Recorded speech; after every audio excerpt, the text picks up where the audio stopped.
നമസ്കാരം. നാളെ ഓഗസ്റ്റ് മാസം 7-ാം തീയതിയാണ്, വ്യാഴാഴ്ച ദിവസം.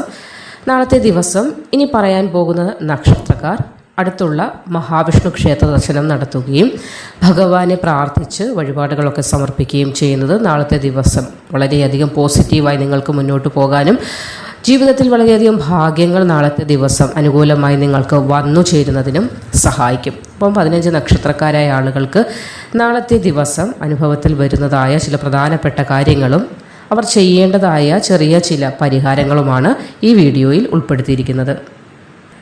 കർക്കിടകം രാശിയിൽ വരുന്ന പുണർദം, പൂയം, ആയില്യം നക്ഷത്രക്കാരായ ആളുകൾ നാളത്തെ ദിവസം ചില തടസ്സങ്ങളൊക്കെ നേരിടാനുള്ള സാധ്യത കാണുന്നുണ്ട്. നിങ്ങളുടെ പുരോഗതിക്ക് വിഘ്നം വരുത്തുന്ന രീതിയിലുള്ള ചില തടസ്സങ്ങളൊക്കെ വന്നേക്കാം. എടുത്തുചാടിയുള്ള തീരുമാനങ്ങളിലേക്കൊന്നും പോകാതിരിക്കാനായി ഒന്ന് ശ്രമിക്കുക. കൂടാതെ കുടുംബത്തിൽ ചില അംഗങ്ങൾക്ക് ഇപ്പോൾ നിലവിൽ അസുഖങ്ങളൊക്കെ ഉണ്ടെങ്കിൽ നാളത്തെ ദിവസം അതുമായി ബന്ധപ്പെട്ടും അല്പം ധനമൊക്കെ ചിലവാകാനുള്ള ഒരു സാധ്യത കാണുന്നുണ്ട്. അപ്പോൾ ആരോഗ്യത്തിന് വളരെയധികം പ്രാധാന്യം കൊടുക്കുക. ജോലി നാളത്തെ ദിവസം പ്രധാന കാര്യങ്ങൾ എന്തെങ്കിലും ഉണ്ടെങ്കിൽ മാറ്റി വെച്ചിട്ട് തന്നെ ആരോഗ്യത്തിന് പ്രാധാന്യം കൊടുക്കേണ്ടതും അത്യാവശ്യമാണ്. ആരോഗ്യമാണ് സർവ്വധനാൽ പ്രധാനം എന്നതുകൂടി ഒന്ന് മനസ്സിലാക്കുക. ഒരുപാട് പിരിമുറുക്കങ്ങളും ടെൻഷനുകളും ഒക്കെ ഉള്ളവരാണ് ഏതൊരു മനുഷ്യരും. എന്നാൽ അതിലേറെ ടെൻഷൻ അനുഭവിച്ചുകൊണ്ടിരിക്കുകയാണ് കർക്കിടകം രാശിക്കാരായ നിങ്ങൾ. അപ്പോൾ നാളത്തെ ദിവസം അതൊക്കെ അല്പം ഒന്ന് വർദ്ധിക്കാനൊക്കെയുള്ള സാധ്യതയും കാണുന്നുണ്ട്. അപ്പോൾ നിങ്ങൾ കുടുംബത്തിലേക്ക് ഇപ്പോൾ നിറഞ്ഞു നിൽക്കുന്നതായിട്ടുള്ള എന്തെങ്കിലും നെഗറ്റീവ് ഊർജ്ജങ്ങളുണ്ടെങ്കിലും ആ കുടുംബത്തിൽ ഒരു ഐശ്വര്യക്കേടുള്ളതായി നിങ്ങൾക്ക് തോന്നുന്നെങ്കിൽ നിങ്ങൾ അടുക്കളയുടെ പാചകം ചെയ്യുന്ന അടുപ്പിന് വലതുവശത്തായി കല്ലുപ്പ് സൂക്ഷിക്കുന്നത് ഉത്തമമായിരിക്കും. അപ്പം പണ്ടൊക്കെയുള്ള കാലങ്ങളിൽ ഭരണിയിലായിരുന്നു നമ്മൾ കല്ലുപ്പൊക്കെ സൂക്ഷിച്ചുകൊണ്ടിരുന്നത്. ഇന്ന് ഭരണിയിലൊന്നുമല്ല, അല്ലാതെയൊക്കെയാണ് സൂക്ഷിക്കുന്നത്. ഏതായാലും നിങ്ങൾ പാചകം ചെയ്യുന്ന അടുപ്പിന് സമീപത്തായി, അത് വലതുഭാഗത്ത് തന്നെ വേണം, വലതുഭാഗത്തായി കല്ലുപ്പ് സൂക്ഷിക്കുക. ഭരണിയിലാകാം, അല്ലെങ്കിൽ പൊട്ടുന്നതായിട്ടുള്ള ഗ്ലാസ് പാത്രത്തിലൊക്കെ ആയാലും സാരമില്ല. അതിൽ പ്ലാസ്റ്റിക് പാത്രമാണെങ്കിൽ അതിനകത്തായാലും കുപ്പിയിലൊക്കെ സൂക്ഷിക്കാവുന്നതാണ്. അതുവഴി ആ ഗൃഹത്തിൽ നിലനിൽക്കുന്നതായിട്ടുള്ള എന്ത് നെഗറ്റീവ് ഊർജ്ജം, ഗൃഹത്തിലെന്നല്ല ആ ഗൃഹത്തിൽ വസിക്കുന്ന ആളുകളിലും എന്തെങ്കിലും നെഗറ്റീവ് ഊർജ്ജമൊക്കെ നിലനിന്ന് അത് നിങ്ങൾക്ക് വിനാശങ്ങൾ വിതയ്ക്കുന്നുണ്ടെങ്കിൽ അതൊക്കെ അകന്നു പോകുന്നതിന് ഈ ഒരു പ്രവൃത്തി കൊണ്ട് സാധ്യമാകും. അത് ഇന്ന് ചെയ്യാൻ നിൽക്കേണ്ട, നാളത്തെ ദിവസത്തെ കാര്യമാണ് പറഞ്ഞത്. നാളെ നിങ്ങൾക്ക് എപ്പോഴാണ് സൗകര്യമുള്ളത് ആ ഒരു സമയം ചെയ്യുക. അത് നാളെ നിങ്ങൾ ചെയ്യുന്നത് വഴിയായിരിക്കും നിങ്ങളിൽ ഈ നിറഞ്ഞു നിൽക്കുന്ന നെഗറ്റിവിറ്റിയൊക്കെ പുറത്തു പോകുന്നതിനും വഴിയൊരുക്കുന്നത്. ഉത്രം, അത്തം, ചിത്തിര വരുന്ന കന്യരാശിക്കാരായ ആളുകൾ എല്ലാ മലയാള മാസം വരുമ്പോഴും നിങ്ങൾ ക്ഷേത്ര ദർശനം മുടക്കാതിരിക്കുക. നമ്മളെല്ലാവരും പോകുന്നതാണ് മലയാള മാസം തുടങ്ങുമ്പോൾ ക്ഷേത്ര ദർശനം 1-ാം തീയതികളിൽ. നിങ്ങൾ അങ്ങനെയല്ല, നിങ്ങൾ പ്രത്യേകിച്ച് മുടക്കാതിരിക്കുക. എല്ലാ മലയാള മാസം 1-ാം തീയതിയും നിങ്ങൾ ക്ഷേത്ര ദർശനം നടത്തുക. അന്നേരം പുതുവസ്ത്രം ധരിച്ച് ക്ഷേത്ര ദർശനം നടത്തുകയാണെങ്കിൽ ഏറ്റവും പുണ്യമായിരിക്കും. അത് ചിലപ്പോൾ സാധ്യമാകുന്നില്ല എങ്കിൽ പഴയ വസ്ത്രമായാലും സാരമില്ല, ശുദ്ധിയായിട്ടുള്ളതായാൽ മതി. ക്ഷേത്ര ദർശനം മുടക്കാതിരിക്കുക. എല്ലാ മലയാള മാസവും നിങ്ങൾ ക്ഷേത്ര ദർശനം നടത്തേണ്ടത് വളരെയധികം അനിവാര്യമാണ്. അതുവഴി തന്നെ ആ ഒരു മാസക്കാലം വളരെയധികം ഭാഗ്യം നിങ്ങൾക്ക് വന്നു ചേരുന്നതിന് സഹായകമാകും. നാളത്തെ കാര്യത്തിലേക്ക് വന്നാൽ കുട്ടികളുമായി ബന്ധപ്പെട്ട് അല്പം ചിലവൊക്കെ വരാൻ, അവരുടെ വിദ്യാഭ്യാസ കാര്യങ്ങളുമായി ബന്ധപ്പെട്ട് ചില ചിലവ് കാര്യങ്ങളൊക്കെ വന്നു ചേരാനുള്ള ഒരു ഭാഗ്യമല്ല. ചിലപ്പോൾ അധിക ചിലവുകളാകുമ്പോൾ അത് നമുക്ക് ബുദ്ധിമുട്ടുമാകും. എങ്കിലും കുട്ടികളുമായി ബന്ധപ്പെട്ട അല്പം ചിലവൊക്കെ വന്നു ചേരാനുള്ള സാധ്യത കാണുന്നുണ്ട്. പ്രണയിക്കുന്നവർക്ക് നാളെ മികച്ച ഒരു ദിനമാണ്. അതേപോലെ ബിസിനസ് ചെയ്യുന്ന ആളുകൾക്കും നല്ല ഒരു ദിനം തന്നെയായിരിക്കും. കഴിഞ്ഞ സമയങ്ങളിൽ അപേക്ഷിച്ച് നോക്കുക, നാളത്തെ ദിനം അല്പം ലാഭം നിങ്ങൾക്ക് വന്നു ചേരുന്നതാണ്. പുതിയ എന്തെങ്കിലുമൊക്കെ പദ്ധതികൾ തയ്യാറാക്കുന്ന, പ്രോജക്റ്റ് വർക്കൊക്കെ തയ്യാറാക്കുന്ന ആളുകൾക്കും നാളത്തെ ദിവസം വളരെയധികം ഭാഗ്യം അനുകൂലത്തിൽ വരുന്ന ഒരു ദിനമായിരിക്കും. നാളത്തെ ദിവസം ചന്ദ്രൻ്റെ സ്ഥാനം അനുസരിച്ച് നോക്കുകയാണെങ്കിൽ പുതിയ ചില വരുമാന മാർഗങ്ങളൊക്കെ വർദ്ധിപ്പിക്കുവാനുള്ള ചില പദ്ധതികൾ അല്ലെങ്കിൽ ചില ആശയങ്ങളൊക്കെ നിങ്ങളുടെ മനസ്സിലേക്ക് എത്തിച്ചേരുന്നതാണ്.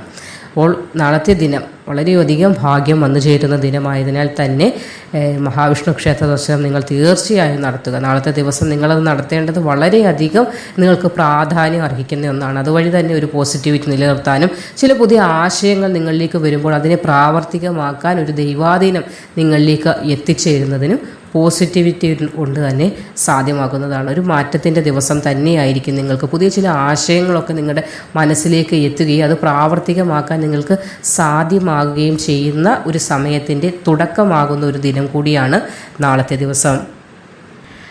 ചിത്തിര, ചോതി, വിശാഖം വരുന്ന തുലാം രാശിക്കാരായ ആളുകൾക്കും നാളത്തെ ദിവസം വളരെയധികം ഊർജ്ജസ്വലമായ ഒരു ദിനമായിരിക്കും. അമ്മയുടെ ഭാഗത്ത് നിന്ന് വളരെയധികം സ്നേഹവും ധനപരമായിട്ടുള്ള സഹായങ്ങളും ഒക്കെ വന്നു ചേരാനുള്ള സാധ്യത കാണുന്നു. അമ്മയുടെ ഭാഗത്ത് നിന്നും അമ്മയ്ക്ക് തുല്യമായിട്ടുള്ള ആളുകളിൽ നിന്നുമൊക്കെ വളരെയധികം സഹായങ്ങൾ, നിങ്ങളുടെ ഭാവിയെ ഉറപ്പുവരുത്തുന്ന തരത്തിലുള്ള ചില സഹായങ്ങളൊക്കെ വന്നു ചേരാനുള്ള ഒരു ഭാഗ്യം നാളത്തെ ദിവസം ഉണ്ടാകുന്നതാണ്.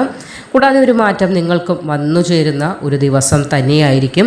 മധുര പലഹാരങ്ങളൊക്കെ നാളത്തെ ദിവസം കഴിക്കുന്നത് നിങ്ങൾക്ക് നല്ലതായിരിക്കും. ഒരുപാട് ഷുഗറൊക്കെ ഉള്ളവരാണെങ്കിൽ നിങ്ങളത് ഉപയോഗിക്കേണ്ട. അരി, പാൽ, പഞ്ചസാര ഇതെല്ലാം കൊണ്ട് ചേർത്ത് ഒരു പായസം തയ്യാറാക്കി ആനമായിട്ട് അല്ലെങ്കിൽ അടുത്തുള്ള കുട്ടികൾക്കൊക്കെ ഒന്ന് മധുരം കൊടുക്കുന്നതും അല്ലെ നിങ്ങളുടെ ഗൃഹത്തിൽ തന്നെ അത് വിതരണം ചെയ്യുന്നതുമൊക്കെ നല്ലതായിരിക്കും. നിങ്ങളുടെ കൈകൊണ്ട് ചെയ്യുകയാണെങ്കിൽ ഏറ്റവും ശുഭകരമായിരിക്കും.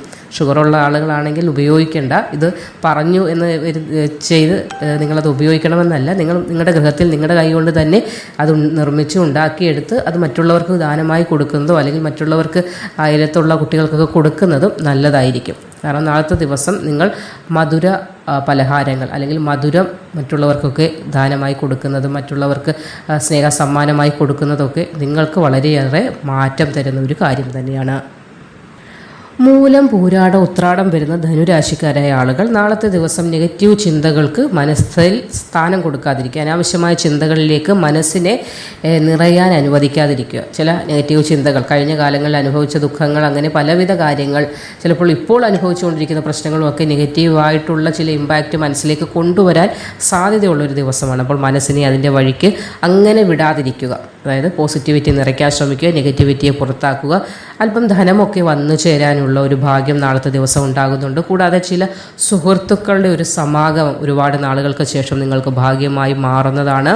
അതേപോലെ തന്നെ നാളത്തെ ദിവസം പ്രധാന രേഖകളിലൊന്നും ഒപ്പുവയ്ക്കുന്നതിന് തിരഞ്ഞെടുക്കാതിരിക്കുക. ആ ചെയ്യുന്ന പ്രവൃത്തിയിൽ നിന്ന് ചിലപ്പോൾ നിങ്ങൾക്ക് ഭാവിയിൽ ശുഭകരമായൊരു മാറ്റം ഉണ്ടാകാൻ സാധ്യത കാണുന്നില്ല. അതുകൊണ്ട് തന്നെ പ്രധാന രേഖകളിൽ എന്തെങ്കിലും സൈൻ ചെയ്യാനായി മാറ്റിവെച്ചിരിക്കുകയാണ് നാളത്തെ ദിവസമെങ്കിൽ നാളത്തെ ദിവസം അതിൽ നിന്ന് ഒഴിവാകാനായി ശ്രമിക്കുക. കുടുംബത്തിൽ സന്തോഷവും ഭാഗ്യവും ഐശ്വര്യവും ഒക്കെ വന്നു ചേരുന്ന ദിനമാണെങ്കിൽ പോലും പ്രധാന രേഖകളിലൊന്നും നാളത്തെ ദിവസം നിങ്ങൾ ഒപ്പുവയ്ക്കാതിരിക്കുന്നതായിരിക്കും നിങ്ങൾക്ക് നല്ലത്. അപ്പോൾ നിങ്ങൾ ചെയ്യേണ്ടത്, മണി പ്ലാന്റ് എല്ലാ ഗ്രഹങ്ങളിലും ഉള്ളതാണ് എങ്കിലും നാളത്തെ ദിവസം നിങ്ങൾ വീടിൻ്റെ കിഴക്ക് അല്ലെങ്കിൽ വടക്കു കിഴക്കായിട്ട് ഒരു മണി പ്ലാന്റ് നടുന്നത് നല്ലതായിരിക്കും. നാളത്തെ ദിവസം അത് ചെയ്യുകയാണെങ്കിൽ നിങ്ങൾക്ക് അതിൻ്റെ ഒരു മാറ്റം തുടർന്നുള്ള സമയങ്ങളിൽ വന്നു ചേരും. നാളത്തെ ദിവസം പല കാര്യങ്ങൾക്കും നിങ്ങൾക്ക് അനുകൂലമാണെങ്കിലും പ്രധാന രേഖകളിലൊന്നും, അത് വസ്തു വാങ്ങിക്കുന്നുണ്ടെങ്കിൽ അതേപോലെ വാഹനം വാങ്ങിക്കുന്നതുമായി ബന്ധപ്പെട്ട് അങ്ങനെയുള്ള ഒരു രേഖകളിലും നാളത്തെ ദിവസം ഒപ്പ് വയ്ക്കാതിരിക്കുക. നിങ്ങളുടെ ഒപ്പ് നാളത്തെ ദിവസം എങ്ങും ഉപയോഗിക്കാതിരിക്കുന്നതായിരിക്കും ഏറ്റവും ഉത്തമം. അതുവഴി ചിലപ്പോൾ ചില പ്രധാന കാര്യങ്ങൾക്കാണ് നിങ്ങൾ ആ ഒപ്പ് വിനിയോഗിക്കുന്നതെങ്കിൽ അത് ഭാവിയിൽ എന്തെങ്കിലുമൊക്കെ ബുദ്ധിമുട്ടുകൾ വരുത്താനുള്ള ഒരു സാധ്യതയെ കൂടി നമ്മൾ മുന്നിൽ കാണണം. അതുകൊണ്ടാണ് പറഞ്ഞത് നാളത്തെ ദിവസം നിങ്ങൾ മണി പ്ലാന്റ് സ്ഥാപിക്കുന്നത് വീട്ടിൽ എവിടെ, അതായത് വീടിൻ്റെ കിഴക്ക് അല്ലെങ്കിൽ വടക്ക് കിഴക്ക് ഭാഗത്ത് സ്ഥാപിക്കുന്നത് നല്ലതായിരിക്കും. നിങ്ങളുടെ കൈകൊണ്ട് വേണം അത് ചെയ്യുവാനുമായിട്ട്. അതിൽ നിന്ന് തന്നെ ഒരു ഐശ്വര്യവും ഭാഗ്യവും നിങ്ങൾക്ക് ഉണ്ടാകുന്നതുമാണ്. ഉത്രാടം, തിരുവോണം, അവിട്ടം വരുന്ന മകരം രാശിക്കാരായ ആളുകൾക്ക് ഒരുപാട് സാമ്പത്തിക ബുദ്ധിമുട്ടുകളിൽ നിൽക്കുന്ന നിങ്ങൾക്ക് നാളെ കയ്യിലേക്ക് അല്പം ധനമൊക്കെ വന്നു ചേരാനും തൽക്കാലത്തെ പ്രശ്നങ്ങൾക്കൊന്ന് പരിഹാരം കണ്ടെത്താനുമൊക്കെ സാധിക്കുന്ന ഒരു ദിവസമാണ്. ചിലപ്പോൾ സുഹൃത്തുക്കൾ മുഖേനയായിരിക്കും ചില ധനസഹായങ്ങളൊക്കെ നാളത്തെ ദിവസം നിങ്ങളിലേക്ക് എത്തിച്ചേരുന്നത്. അതേപോലെ തന്നെ അല്പം ഒഴിവ് സമയമൊക്കെ നാളെ നിങ്ങൾക്ക് ലഭിക്കുകയും അതുവഴി തന്നെ മനസ്സിനൊരു റിലാക്സേഷനൊക്കെ വന്നു ചേരുകയും ചെയ്യുന്ന ദിവസമാണ്. പ്രണയിക്കുന്നവർക്കും ഒരു വ്യത്യസ്തമായൊരു ദിനമായിരിക്കും നാളെ. ഒരുപാട് കാര്യങ്ങൾ, അതായത് കുടുംബവുമായി ബന്ധപ്പെട്ട് ചില കാര്യങ്ങളൊക്കെ തീരുമാനങ്ങളൊക്കെ എടുക്കാനും നാളത്തെ ദിവസം നിങ്ങൾക്ക് സാധ്യമാകുന്നതാണ്. അപ്പോൾ നാളത്തെ ദിനം കത്തി, ഉപ്പ്, എണ്ണ, മുട്ട, മീൻ, എള്ള് തുടങ്ങിയ കാര്യങ്ങൾ ആരെങ്കിലും നിങ്ങളെ ഏൽപ്പിക്കുകയാണെങ്കിൽ അത് വാങ്ങാതിരിക്കുക. ഇതൊന്നും ആരിൽ നിന്നും വാങ്ങിക്കാതിരിക്കുന്നതാണ് ഏറ്റവും ഉത്തമമായ കാര്യം. പക്ഷേ നാളത്തെ ദിവസം പ്രധാനമായിട്ടും മകരം രാശിക്കാരായ ആളുകൾ ആരിൽ നിന്നും സ്നേഹ സമ്മാനമായിട്ട് കത്തിയോ ഉപ്പോ എണ്ണ, മുട്ട, മീൻ, എള്ള് തുടങ്ങിയ ഒന്നും തന്നെ സ്വീകരിക്കാൻ പാടുള്ളതല്ല. അതുവഴി തന്നെ ചില ബുദ്ധിമുട്ടുകൾ നിങ്ങളിലേക്ക് എത്തിച്ചേരാൻ സാധ്യമാകുന്നുണ്ട്. അപ്പോൾ അയൽ വീടുകളിൽ നിന്നായാലും എങ്ങനെയായാലും സ്നേഹ സമ്മാനമായിട്ട് ആര് തന്നാലും ഈ വസ്തുക്കൾ വാങ്ങരുത്. കടയിൽ നിന്ന് വാങ്ങുന്ന കാര്യമല്ല പറഞ്ഞത്. അത് നമ്മൾ ധനം കൊടുത്ത് നമ്മളൊരു സാധനം വാങ്ങുന്നു. ഇത് അങ്ങനെയല്ല.